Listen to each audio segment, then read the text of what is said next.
What's going on, everybody? Welcome to another episode of Off the Couch Boxing. I'm your host, Reckless Rex Ruger. Watching my back, as always, is the Alexis Arguello puppet. We're back with another banger. You all know what we do here. The most amazing and real boxing conversations anywhere on planet Earth. Legends, luminaries, world champions, fighters on the come up, all coming here to chop it up with your boy, Reckless Rex. And tonight is no different. We got ourselves a great episode. I'm super excited to have my guests, plural, two of them, coming in here, un momento. And before we get down to it, let me first shout out International Boxing Hall of Fame weekend just passed. Congratulations to all the inductees. It was a great weekend. Congratulations to Dimitri Salita and Salita Promotions for putting on a great event at our Turning Stone Resort Casino here in upstate New York. Always putting on a great time. The legends were out and about. It was a great night of boxing with a great stacked card of young up-and-coming talent. Talked to Dimitri Salita personally, and he said he loves the area, loves the venue, and would love to come back numerous times throughout the year and put on great boxing events. That's great news for us here in upstate New York. And again, just a stacked card, so much fun.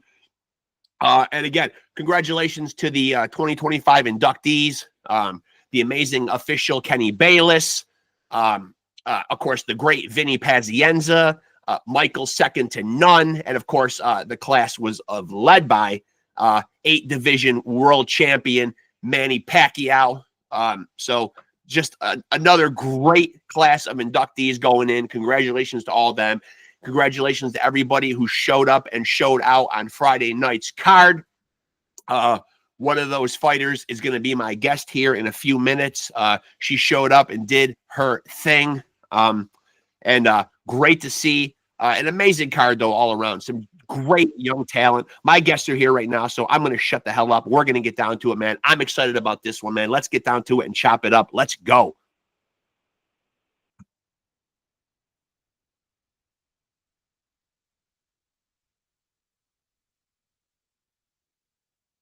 All right, just got to get your camera and your microphone up here.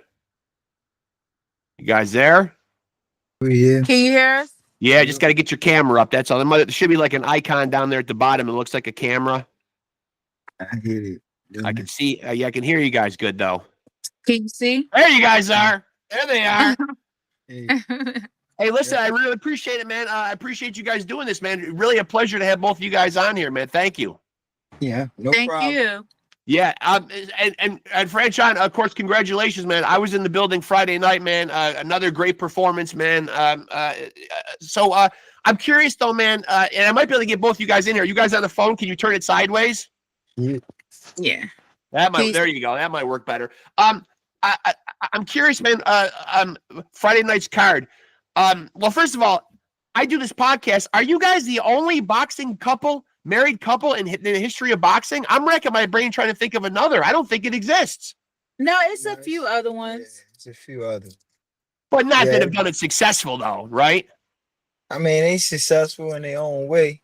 I mean, I can't, No, it's some that like I think Hannah Gabriel's and her husband box. Okay. I know my friend from Puerto Rico, her name's Kitty Tapia. Her husband boxed as well. So Okay.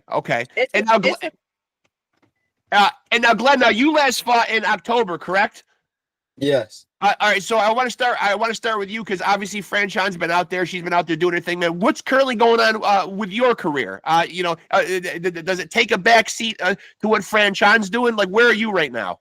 No, I don't take a backseat to no one. Right now, we're a family, so we stick together. When she fights, it's like I'm fighting. Okay.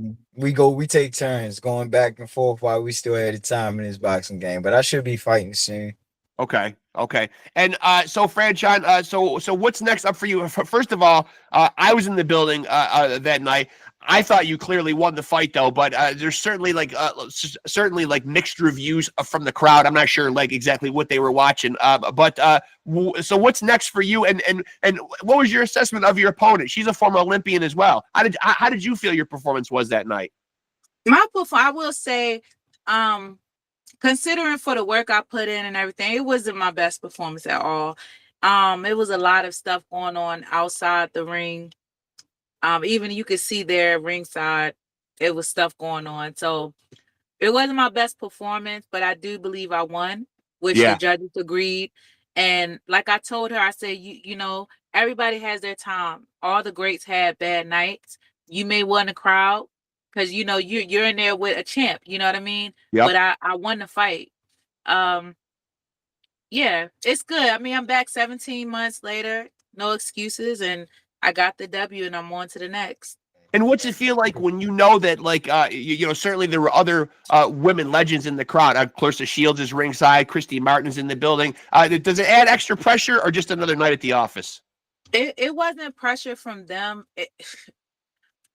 I just had it's a lot of it's things that happen leading into literally into the ring and in the ring that happen. And you know, boxing is 90% mental. So when you have things trying to attack you in that way, it can affect you. But I mean, of course, hey, they all been through it before. Everybody has their day. Right. Yeah, absolutely. And now, Glenn, now, I'm always interested in talking about like athletes and like where they feel like they are in their prime. Used to be an athlete's prime was always considered, you know, when your body is physically young. At 37 right now, man, where do you feel like you are in your prime right now as an athlete? To be honest, I feel like I'm getting better.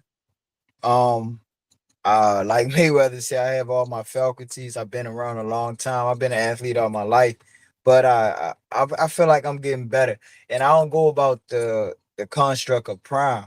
I believe it's when your mind doesn't want to put in the work no more. That's when you should hang it up. But Yeah. I'm still working. I'm still willing to do whatever I got to do to be in top shape to be the best. So I don't consider me having a prime. I consider when I'm ready to give it up. I And you love know, that. I'm not staying around for a long time. I'm Yeah. enjoying my career right now, and I still have some unfinished business. But at the same time, I'm not worried about no prime. Yeah. I'm And not now, worried about no prime. I love that. Yeah. And so what's the dynamic like, you know, because I saw Barry Hunter in the corner, but who takes precedent though? Like, would you consider yourself a Franchon's head trainer? No, I don't. I don't consider myself a head trainer. I don't consider myself as a coach. I'm her training partner. Okay. I've been her training partner for since the amateurs. So at the end of the day, I consider myself just that. But I'm not gonna let her sleep on herself, or I'm not gonna let her fall. So I Right. stepped in when I feel like I'm needed more than Yeah. usual. Yeah. So you know, but he's a great coach. We have great coaches. We know great coaches. I mean, we are blessed. But I'm not a coach. You Listen, man, know. I've been married 27 years. I know how it goes, man. Happy wife, happy life, man. You know, I mean, and Yeah. now one thing I really loved, Glenn, and my son, who sometimes co-hosts on here with me, will attest to this. I at one point, for a good 2 or 3 rounds, was watching the action and could not stop recording you and your commitment to getting Franchon to use the jab, and how many times I heard the word stick. I loved it, man. Yeah. It's, Yeah. it's, I mean, it's boxing that's 101. I mean, Franchon, is this his way to like oftentimes I can say this safely because my wife is at work tonight, but oftentimes the women are the ones that get ripped as being the nags. Is this his way to nag you back, Franchon? You got to hear stick all night long. Yeah, listen. I'm still hearing it in my head. Now, but you know, when somebody's passionate about you, Yeah, you have no point. But you like, I'm one of those people. If somebody's depending on me, I'm always going to come through. And I yeah, saw the passion. I felt the passion from him, and that definitely gave me more motivation to do what I had to do. And on top yeah, of not wanting to lose, so. yeah. And now, when you get into boxing, Franchon, you know, because obviously, you know, women's boxing hasn't always enjoyed the popularity that's enjoying now. It's always been there, or whatever. But who are you looking at as role models that made you want to do this? I really didn't have any. Like, No. I accidentally got into boxing. So it wasn't like, oh, I want to be like Layla or Chrissy. You know, I learned about them once I got into boxing, but I didn't have any role models. What about you, Glenn? What made you want to get into it? I mean, I always wanted to box. Since my father was telling me old stories about Ali, Aaron Pryor, and Roberto Duran, all the greats, and I met most of them. And one of them is one of my mentors, me and my wife mentor. But it wasn't Floyd Mayweather, nobody that made me want to box. I actually wanted to be like the MJ in my Yeah. own way of boxing, not just about the championships, but that competitive drive to be oneself, to be better than myself, you know, to push myself. Like that swagger that MJ had in basketball, I wanted Yeah. that in boxing, you know. Put Boy, that this was the episode when I needed my son to be in here, man, because you are going on record as saying the MJ's the GOAT. He needed to hear this tonight, Glenn. I wish he yeah, was in here, man. Come on. I don't I, even want to hear any. I don't want to hear any more of that LeBron yeah. talk. No. I studied Michael Jordan growing up, and it wasn't the skill level that did it for me. It was his leadership ability to know how to Yes. play his role and make others better outside of basketball. So And now, Franchon, the two losses that are on your resume, is there a desire to want to get those back? When you're an athlete, man, you must want to get back at some point, right? Especially when you're fighting in a sport like participating in a sport like boxing. yeah, that's the basis, man. Like you can see, people see me at my best, right? You Yeah. see me have incredible performance, undisputed, and other fights that I've been in, and you can see I was prepared for this. I'm in shape. I'm there. Everything I'm doing is building towards having those type of rematches, you know? Yeah. So getting this W will put me a step closer. And then shoot, down the line, I'll give her a rematch too. If she felt, you know what I mean? If that's needed, we can do that too. But definitely want to get back in there with Savannah, get in there with Clarissa. And I know Shadeja Green, she wants another crack. So it's whatever. And so for people in the crowd that, because I was making my way back to do a media scrum with some of the fighters, but Clarissa at the end of the night did get into the ring. Was that to build up a rematch? Because I wasn't able to really hear what was going on. I don't know if you guys are aware of what went on. No, I didn't know what, I didn't know. I knew she was in the crowd and she was in the ring. Like I said, they asked me about it. I said, if she feel like I'm loose booty, she can come get jiggy with it. But you know, I think even if she didn't come out of respect, you know what I mean? So because we have a lot of rapport with each other. So we have an understanding, and it probably wasn't an appropriate time, but that's a fight that don't need to be built up. People already know what it is. Yeah, You know what I mean? yeah. So Yeah, that fight sells itself for sure. Absolutely. yeah, we'll have our time. And now, obviously, you guys are both competitors, man. But from a fan standpoint, who are some fighters that are doing it right now that you guys enjoy watching? Right now, this is a sticky one. I love boxing, period. Yeah. Like, I love boxing. I'm gonna love it when I'm done. But right now, I really like. I got to give Terrence Crawford his flowers. He beat my boy Earl Spence. Yeah. I have to. I love Uski. Am I saying that right? Usyk, that's my guy. He's so cool. He's crazy like me. Yeah. And who else? I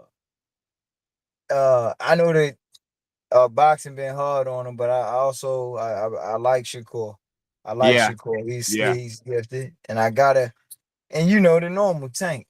Yeah. And then some of the new guys. So we went down. We tried to make the card down in Norfolk, the Keyshawn card. He didn't fight. Yeah. You know, he's talented, but you know, it's a lot. Heavy is the head that wear the crown. So it's a lot that comes with being a champion. It is. I've had Keyshawn on the podcast before, man, and I feel for what he's going through, man. I mean, he's one of my favorite young fighters too, and it does get tough, right? I'm sure you can attest to it, man. Sometimes like the pressure gets you, man, and sometimes that might even work against you. You think you're showing out and having a great event in your hometown, and maybe that's even more pressure. Yeah. It really is. And I do like that Abdullah Mason kid because he's like a young old school kid. I got it. I like Camille Morton. Yeah. I really like Camille Morton. Yeah. He's like a fire plug. He got that he got that intensity, right? He really don't care. He don't care. Yeah. But it's a lot of young females, it's a lot of young guys. Yeah. It's like I enjoy good fighting all around, and it's a lot of talent out there. So I'm happy when I'm not in the ring, I could check them out. Yeah.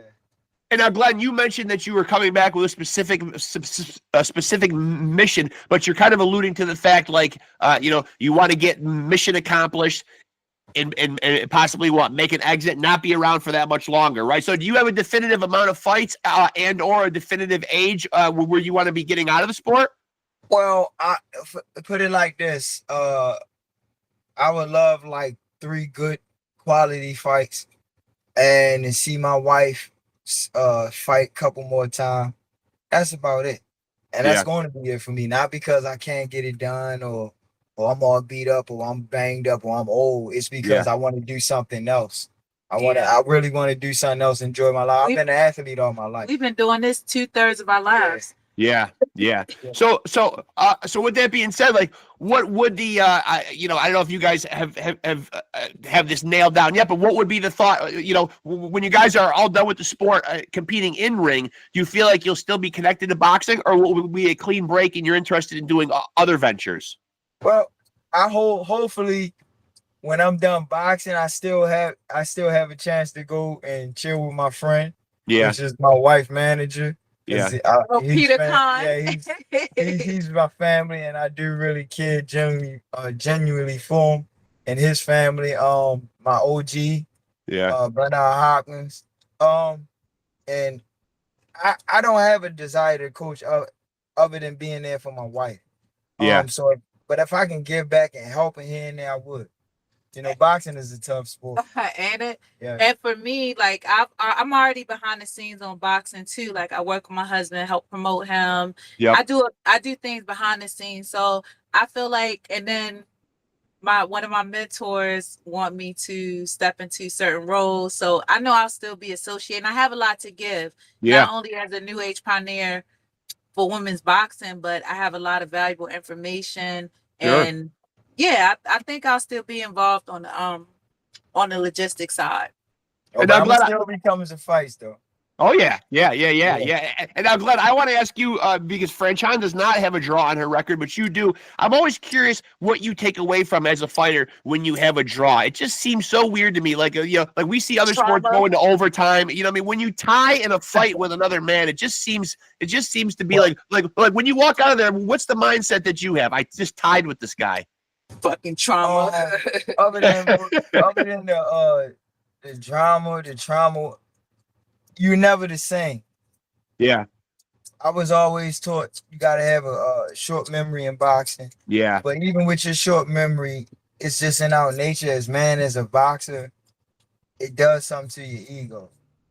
If you can overcome that and some of the adversity you went through, you'll become a better fighter. And that's what I became. So Yeah. and it was against a world contender that they robbed me against. So Yeah. I do. Yeah. And so I'm wondering how you guys balance what's the secret? Because again, I said there's not a lot of married couples who do this and do it as well as you guys do. What's the secret to balancing, home life and working together and somehow finding a way to not get on each other's nerves? Well, I'm gonna be honest with you. And that's not even a boxing question, champ. That's probably like a question that most married couples would probably love to know the answer to. It ain't no answer to that.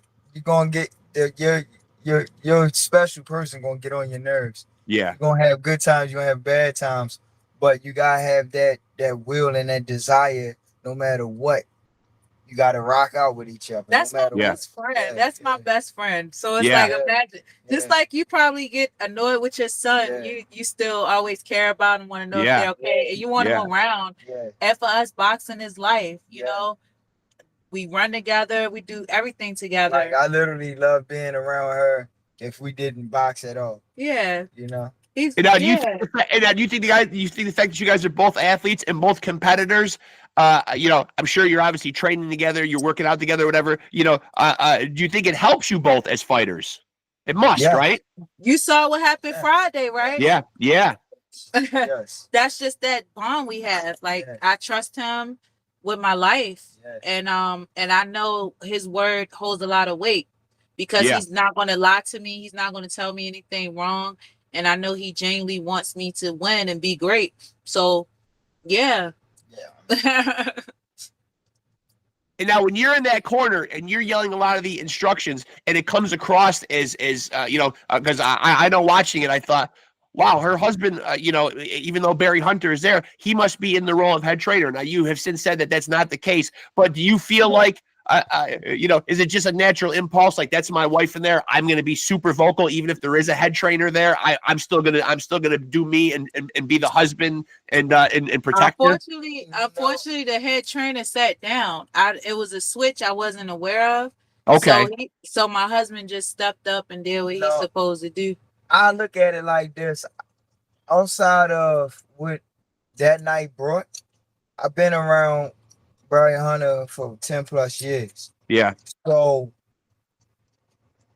by me being a fighter and experiencing some things on my own and being around him and being schooled, yep, it's like, hey, I'm gonna give him credit where it's due. It's like, I come out the same school. He schooled me. Yeah. I just don't want people to ever, especially the youngins that's coming up. It's never good to listen to everybody else. The difference is my wife is tuned in with me just like Barry. Yeah. So it's no difference. I'm not Barry Hunter by a long shot, not trying to be. I just seen that I was needed and I executed when I was needed. Yeah, I didn't overstep any boundaries. It wasn't like, well, that's my wife, or it wasn't nothing like that. It was just like, right. He needed her training partner to bite down. Like I say, I always admire MJ, and it was my time to come through in the clutch. Yep. I took it. That's got to be heartwarming, though, right, Franchon? Yeah. That's awesome, right?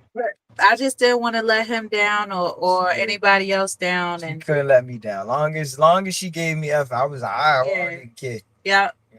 Well, you seemed earlier in the conversation, Franchon, like you seemed like a little critical of your performance, and like without going into anything you're not comfortable about talking about or what was going on, leading up to the fight. What did you feel like you weren't doing in there that you could have done better? Obviously, I know sitting ringside and listening to Glenn urgently, vehemently yelling for the stick. What do you feel like you could have done better? Of course, the stick. It's a typical thing. I've been boxing a while, so I know like the technical things that need to be done. Use my distance, use my reach, use combinations in turn. That's all good, but you can't do anything when you're not focused like you need to be. So it wasn't so much anything your opponent was doing. It was more just you not on your game. Yeah, I put it like this, man. The best fighter is a relaxed fighter. My music was wrong when I came out, and I'm a visual person. Like when I train, I hear I train to my music. I visualize my walk. I visualize everything walking to the ring. So that was like the fifth thing by the time I got to the ring that was effed up. Yeah. So when that came out, I'm looking around like, oh my God, what's going on? What's going on?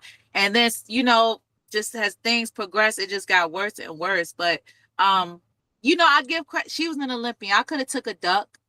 She just fought in the Olympics last year. And she has a lot of experience. So, and she's good at what she do. She knows that she's short. She knows how to use what she has to execute her game plan. Right.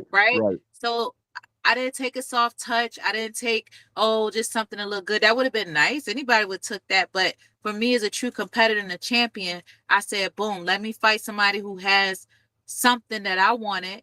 And then I also shared a platform with somebody who didn't see. Who didn't get an opportunity. Right. So I'm growing the sport. But it was just a weird night.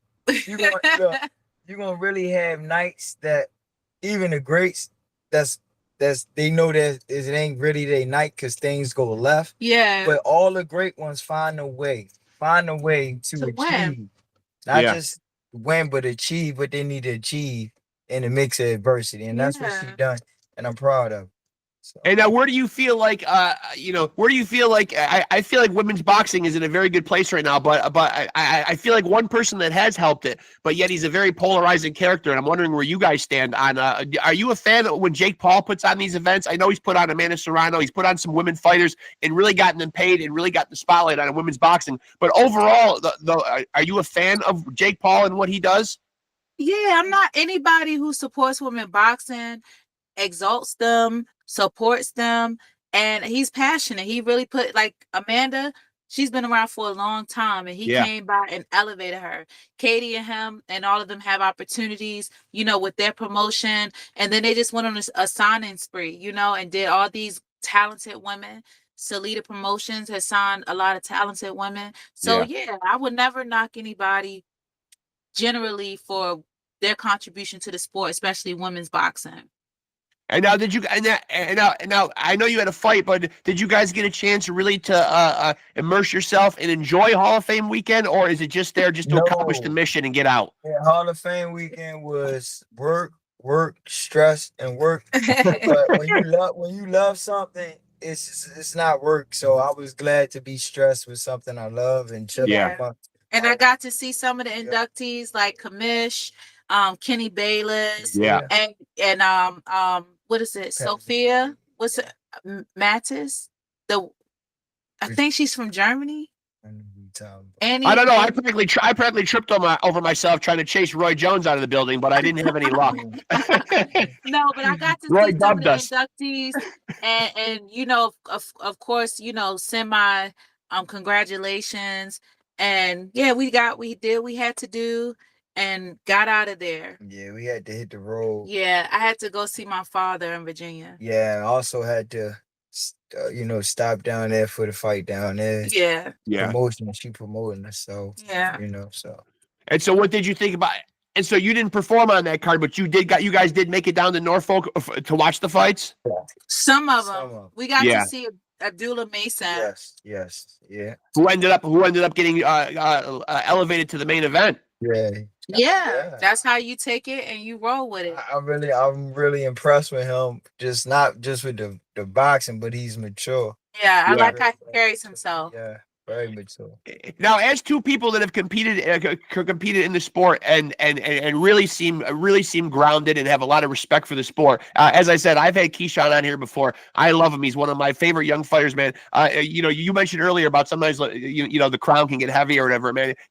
If you could give him advice, what would you say to him, man? Like, how do you dig yourself out of that situation? You're a young champion. I mean, obviously now the spotlight is on him now more than ever.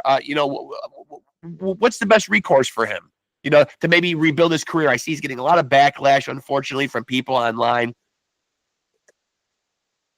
To be honest with you, don't worry about building anything. It's part of his process. Yeah. What I would say, stand on business. Stand up to where you was wrong at and build from there. It's nothing to come back from. You got one life, you got one career.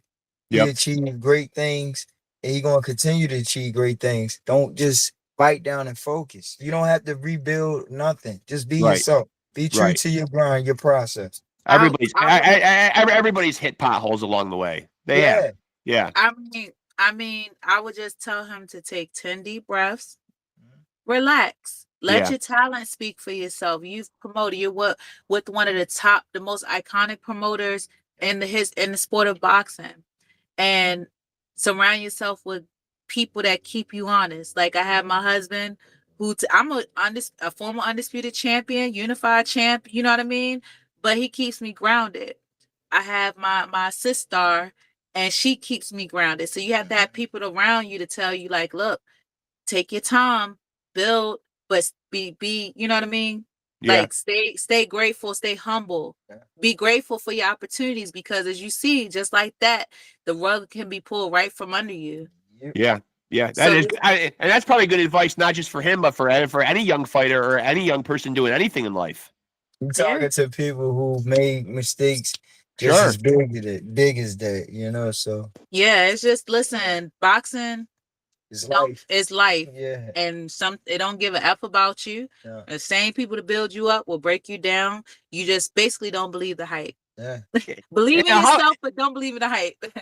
And how early did you guys get a set of boxing gloves on? Glenn, how early did you start in the sport? Well, technically, I started around you called it late, 15. That's late.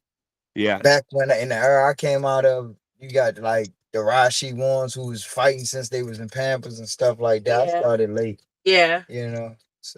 And what got you into the sport? Because I've done almost 240 episodes on here, and I do hear a lot of the same story. Getting in a lot of fights in the streets, a lot of fights in the school, at school or whatever. No, that wasn't the case for you. It was some similar, but it was a scared straight moment for me. Okay. I always been around boxing. I worked out in boxing, but I never actually competed.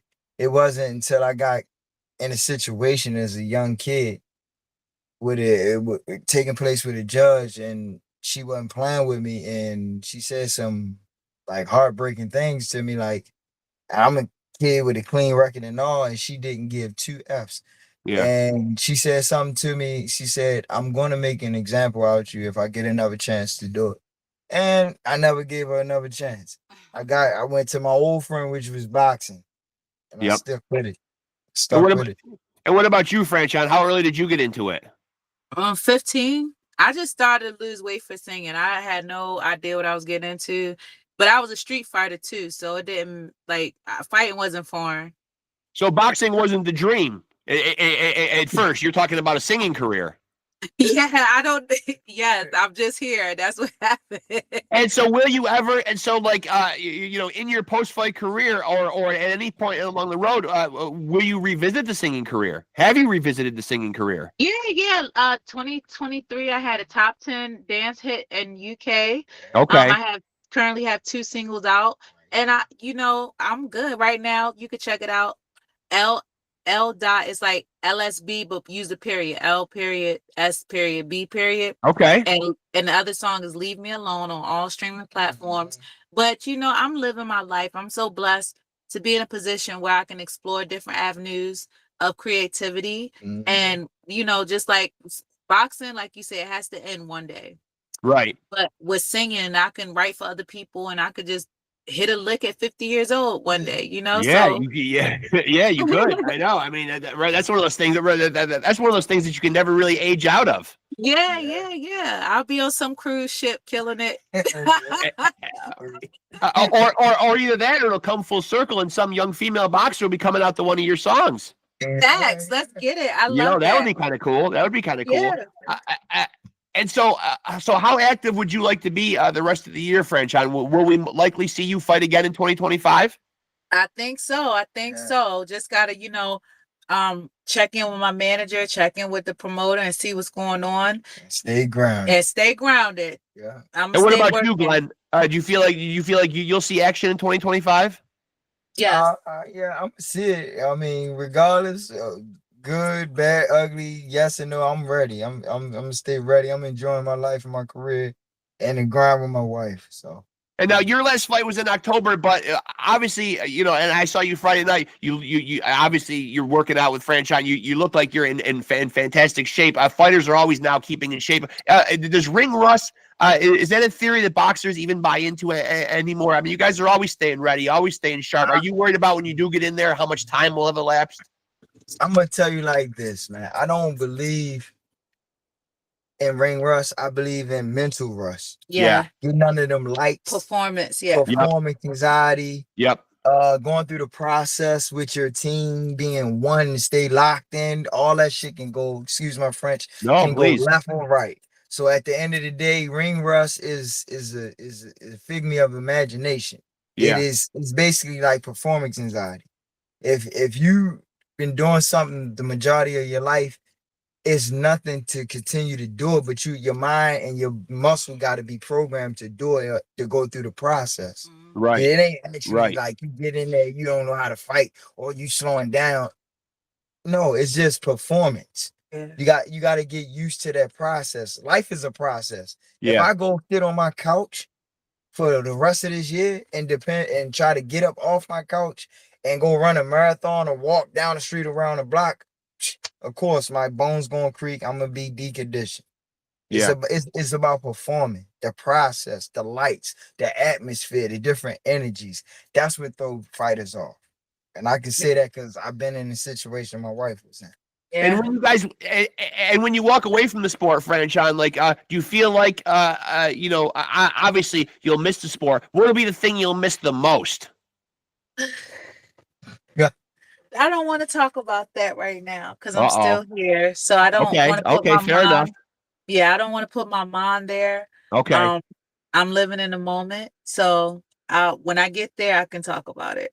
Yeah. If you had to get one of those fights back and only one of the rematches could come to fruition, the Savannah or the Clarissa, is there one that sticks in your craw a little bit more than the other? That if you had to pick one in order to get back, does one mean more to you? Savannah? No. Yeah, well, that's her No, question. for me, I mine know for would me, I be, would love to get Savannah. yeah, we would love Savannah, but I think Yeah. Clarissa, because we have so much history, and I always said before I hang it up, we'll get that rematch. Yeah, yeah. And now, Glenn, you took a different route though, man. Now for you, as an outsider looking in, why do you say Savannah? Because I feel like she didn't beat the champ like she should. Okay, I okay, feel like that they didn't give the champ grace. And okay. I truly believe in my heart that she didn't deserve that win. Yeah, Like, yeah, honestly. And she didn't deserve. I'm being honest. I give she a great fighter and I respect her, but it's just like, come on, man. The judges wasn't looking at the fight I was in. Well, I was you're going with the old school mentality though. Like usually when yeah, you're going to take a belt off of somebody, it should be a pretty decisive victory. yeah. I mean, come on, man. You watch the fight, regardless if it got a little sloppy or not. You watch the fight. Yeah. You know? So, And so Franchon, the other night, as I mentioned, like with the crowd getting chippy, obviously there was a large Mexican contingent there who were obviously going to side with the fact that she won the fight or whatever. But again, that fight I also felt was the exact same thing, regardless of whether people think it was close or not. Though I wouldn't have thought that she certainly did nearly enough to dethrone a champion. I think everybody was so they just was like, she was so small and Yeah. she gave such a valiant effort, and being a champion, then being who I am, Right. they have a high standard for me, and unfortunately that night I just didn't show up like I needed to. Yeah. So along with her valiant effort and her ambition, of course I told her in the back, I said, you won the crowd, but I won the fight. Yeah. And it's like, you got to have a short memory. Don't let a loss go to your heart or a win go to your head. We can do a rematch in the future. That's fine. But this is my night, Yeah. But it's cool. Like, I don't care. I know what I need to do. And a fighter knows. In my heart, I know that I won the fight. Could I have done better? Hell yeah, I could have did better. So, and I'm not one of those people like delusional. I'm a true fighter. I'm a warrior. I earned everything I got. So I'm not going to be that person to sit here and criticize a Savannah when she didn't win the fight against me and say, oh, I didn't win my fight, Yeah. So I'm curious, Franchon, like when you do lose a fight mentally, how do you move past it? What's your own specific process? I imagine that for a couple days, weeks, I don't know. I don't want to speculate how long. It obviously must fester. It must bother you a little bit. When do you get to the point of moving past it? And what's your process? How do you move past it? Well, I'm not used to losing. So, and then for me, I do look at facts. I look at variables. Those are things that I'll take into play, right? Yep. When I went and fought Savannah, I knew I was in hostile territory. Yep. I knew what the setup was. I knew a lot of things, And when I fought Clarissa, I took the fight on 2.5 week notice, and I'm fighting against the GOAT at the time, the 2-time Olympic gold medalist. So for those decisions, I'm not looking at like, oh my God, was it better things I could do? Yes. Clarissa, if I had more time, it would have been a little different. With Savannah, I could have calmed down. In that fight, my coaches didn't come. Barry and nobody came. Yeah. They said they had situations going on, but I didn't have my coaches there. So I look at those type of variables and I just build from that.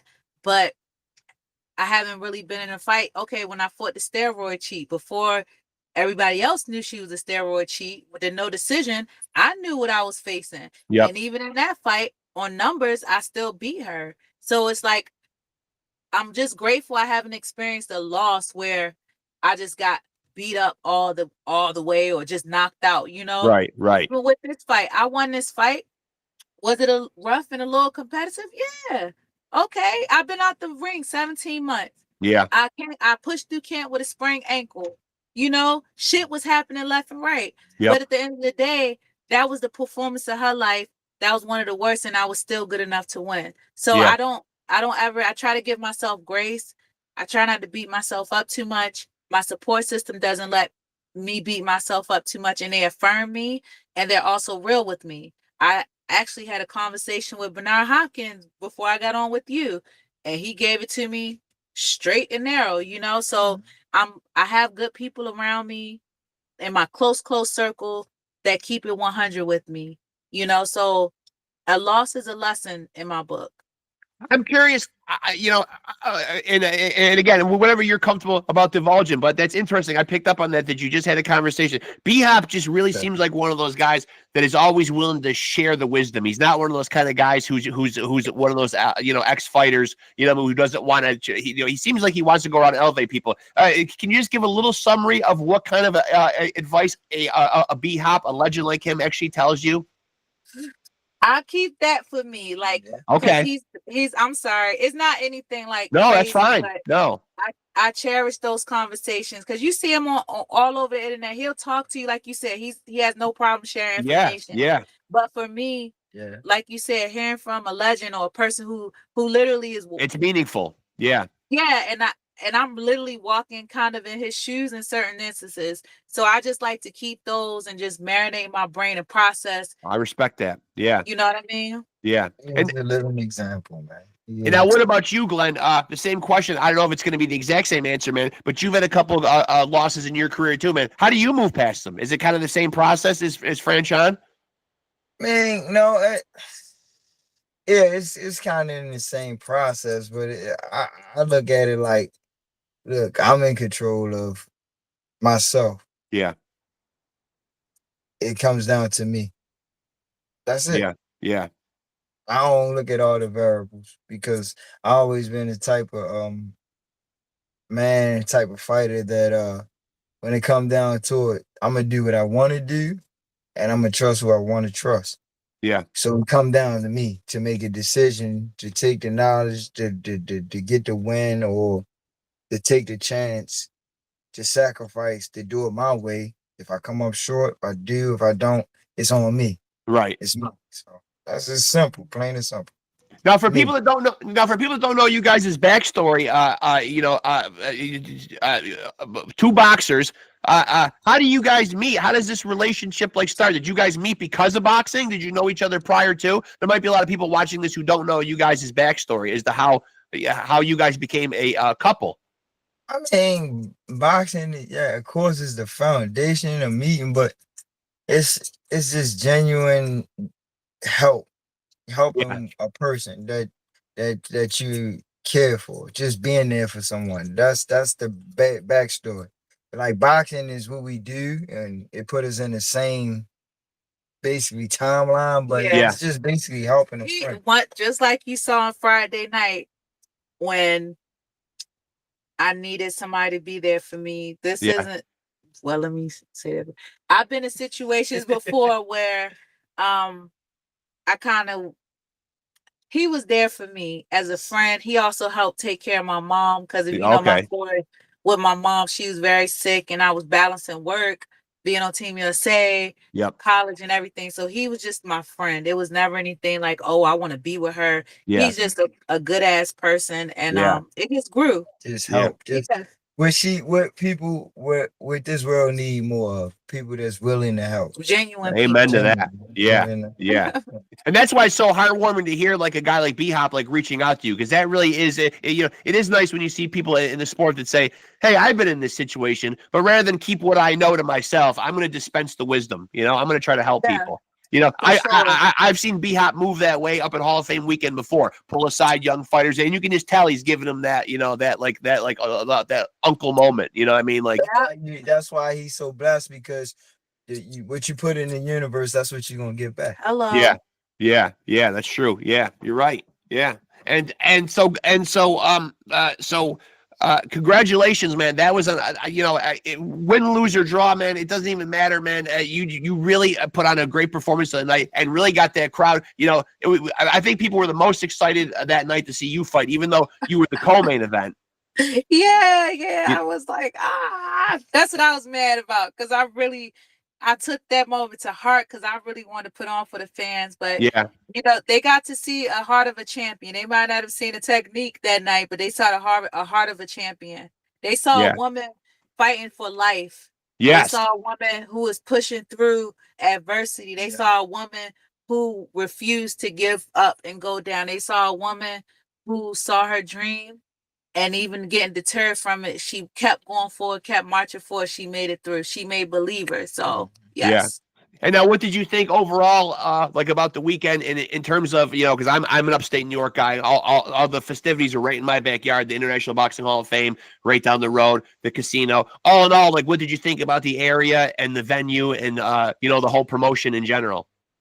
Peaceful. They did their thing. It's peaceful around it. Yeah, because we were there for 2022 double class induction. So Yeah, I remember. We knew how I went, but honestly, I ain't gonna lie. Fight week was a little crazy, so I tried to stay in my room for the most part. I tried to stay out the way. Yeah. But Well, you got a lot to concentrate on now. Deleta Promotions did great. Turning Stone was a great hosting facility as always. Every time I did run into people, they looked like they were having fun. So shout out to Salida Promotions and Turning Stone and DAZN. They did their thing. Yeah. And Glenn, I'm gonna find a way, come hell or high water, to take that video of you yelling stick and make it my alarm clock for when I get up in the morning. I need you yelling stick at me in the morning, man, to get me out of bed and go to my day job, man. I'm gonna find a way to rip that audio, man. Because you were so and me and my son were just I loved how vehement you were about it and how you were like, you know, be long with it. You know, a couple of times he even threw in a come on, big mama, throw the stick. I mean, I mean the best. The audio is the best. I will send you the videos that I have, man. The absolute best, man. I mean, thank God somebody was in that corner really cooking over there, man. You were doing your thing, man. You were in the moment. Give me some. I'm telling you, I will send you the videos, man. I mean, Glenn was really on it, and and you know, I'm telling you, all the creative ways he managed to use the word stick in there, it was beautiful to see. I was practically sitting right behind him, man. Listen, if I play these videos, I don't even know how many times I could count the word stick throughout the course of that fight. You are funny. That is crazy. I can't wait. He was committed to it. He was committed to it. So I would say, Franchon, in the future, I mean, you want to keep the man happy, use the stick. Hey, yo, I'm gonna get you his stick. As a matter of fact, I think I might use that on my wife tomorrow night. I'm gonna tell her to help me make my stick and use it long. Hey, yo. Actually, I think I'm gonna take Glenn's advice and I'm gonna tell him. I think in order to quote Glenn, I think he said, use the stick and be long with it. Yes, there you go. Yeah. It's a alarm clock and a motivator. I'll tell you what, that's good advice. That's good advice in the ring and in the bedroom, I think. Hey, yo, get him, Glenn. I love it. I'm telling you, Glenn, you're gonna get those videos in your inbox in a couple minutes, right after we're done with here. I'm telling you, man. Oh my God. Listen, I appreciate both of you guys, man. You guys are a great couple, man. I thank you so much for taking the time, man. Really, man. This is one of my favorite episodes, man. Really, I love talking to you guys, man. And for sure, stay in touch, man. When you got something popping again, I'd love to get you guys on here and do it again. Okay, thank you so much. Have a good day. Appreciate you guys. Good talking to you guys. Thank you, guys. There they go, folks. An amazing couple, man. Not just in the boxing world, but really in the world. Franchon Crews-DEZURN, of course, man. The Heavy Hitting Diva did her thing. Hall of Fame weekend. She is the WBC super middleweight champ. I want to get the accolades right. And the WBA interim champ. And her husband, GLENN DEZURN, 19-3-1, 12 knockouts. He was in action last October, and it sounds like we will see him in action again very soon. Franchon, I mean, come on. She's one of the queens in the sport right now. As I said, I was in the fight. I was in the building Friday night. She did her thing. Obviously, she's not as happy with her performance, but listen, she showed up and showed out. And at the end of the day, a W is a W.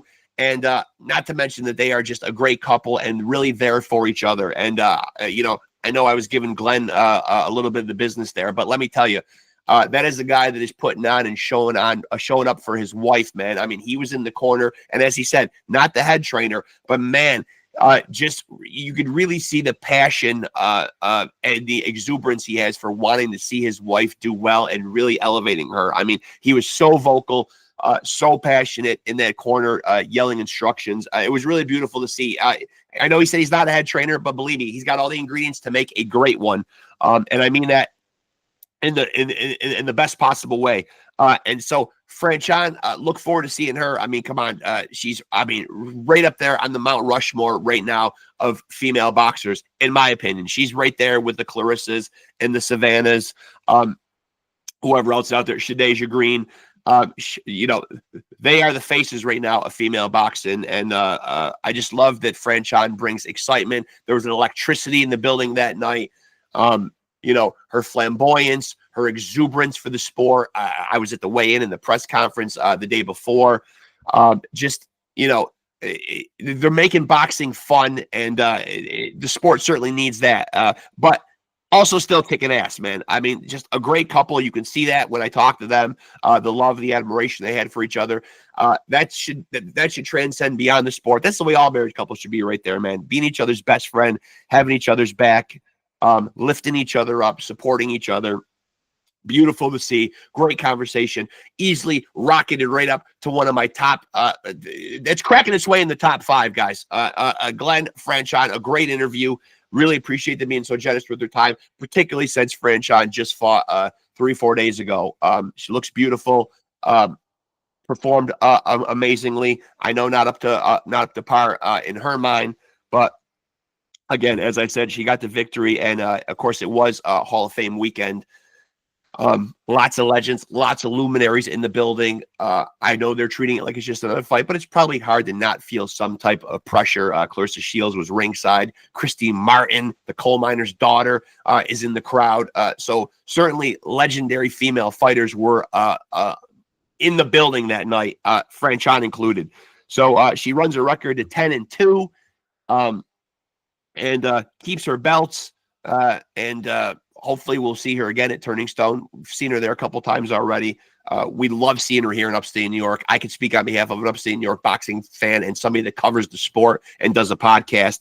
And just seeing her and Glenn on popping up on my screen here warmed my heart. I just love to see, you know, as someone who's been with his wife coming up on 27 years, and what we've been through as a couple. I just love to see the fact that they stick there for each other, man, and they're in a tough business. There's a lot of politics. There's certainly, I don't have to tell boxing fans, a dirty side of the business. There's high pressure. There's big money at stake. There's potential future fights if something doesn't go right. You know, your financial stake, your future. A lot is on the line when people climb through the ropes, more than just beating up another person.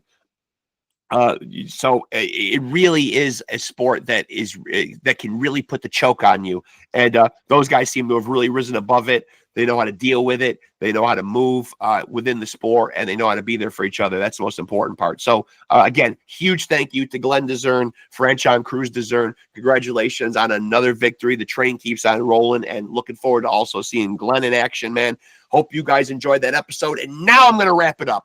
I just keep doting on and on about this amazing married couple because I don't get it a lot on here. It's usually one fighter at a time. How often is Off the Couch Boxing going to get a married couple in here, man and woman, who both fight and fight at the amazing level that those two do? Doesn't happen very often. That's why I'm droning on and just gushing over these guys, because I love seeing it. It's amazing.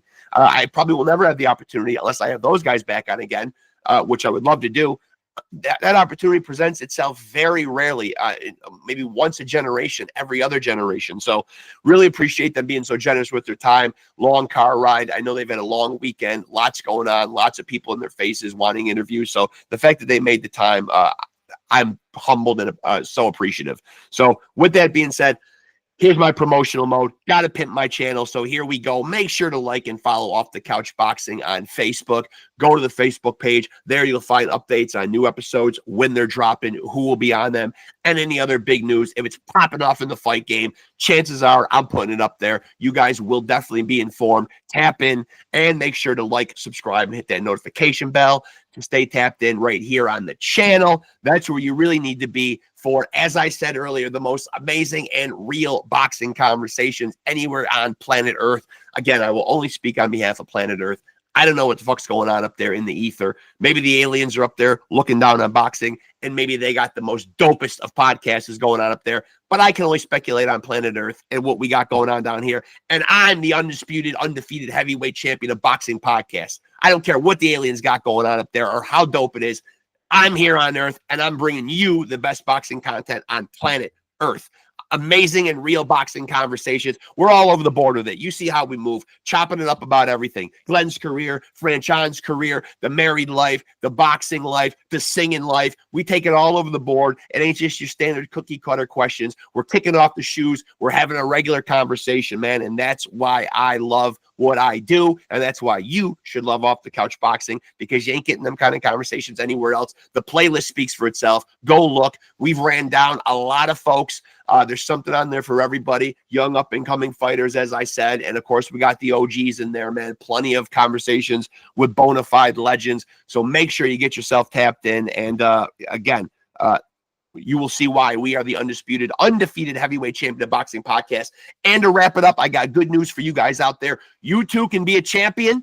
And you're probably looking at me saying, Rexx, I'm watching you right now on the screen. How can I be a champion? I'm home watching you on my little itty bitty phone or my laptop computer. How can I possibly be the champion that you are of the podcast world? Well, it's very simple. Bring your ear close to your device. Maybe get out your little notepad. The ingredients are very simple. You can be a champion by continuing to stay tapped into this podcast. Support us and continue to roll with the champs. Peace.